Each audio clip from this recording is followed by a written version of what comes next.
MCO is back. As we keep ourselves busy at home, let's not also forget to check in on our elderly loved ones. With that, we have prepared an MCO special with 3 tips that we find extremely valuable for the senior citizen in your life.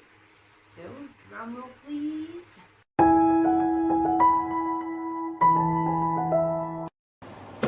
What are those 3 tips, you may ask? Well, we're going to cover how do you use the MySejahtera app? On your phone, look for the MySejahtera app. Once you have found it, open it up. At the bottom of the app, you will notice a check-in button. When you have arrived at the place that you're visiting, press the check-in button and look for the MySejahtera QR code available on the premises. Scan the QR code.